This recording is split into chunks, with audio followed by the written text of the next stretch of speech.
ప్రియమైన వాళ్ళారా, మరొక వచనాన్ని ధ్యానించుకుందాం.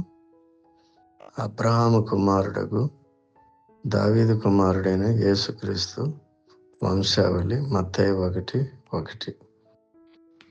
ప్రభువైన యేసుక్రీస్తు వారి వంశావళి అబ్రహాం మరియు రాజైన దావీదుతో ఎందుకు ప్రారంభమైందో తెలుసా?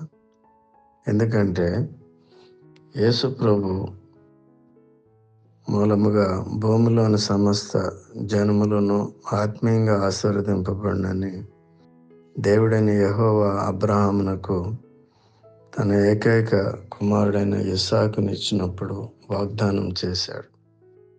అబ్రహాము నిశ్చయముగా బలము గల గొప్ప జనమగును, అతని మూలముగా భూలోకములోని సమస్త జనములను ఆశీర్వదింపబడును.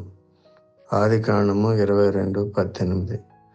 రాజైన దావీదులో యేసు ప్రభు పడిపోయిన దేవుని గుడారమును కట్టుచున్నారు.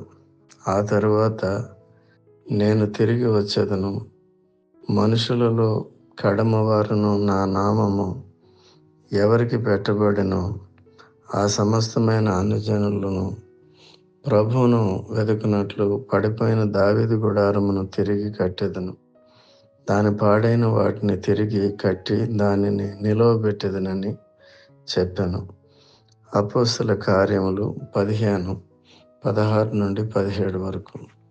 మరియు ప్రభువైన యేసుక్రీస్తు వారు ఈ విధంగా సెలవిచ్చారు: మరియు నీవు పేతురువు, ఈ బండ మీద నా సంఘమును కట్టుదును, పాతాళలోక ద్వారములు దాని ఎదుట నిలవనేరవని నేను నీతో చెప్పుచున్నాను.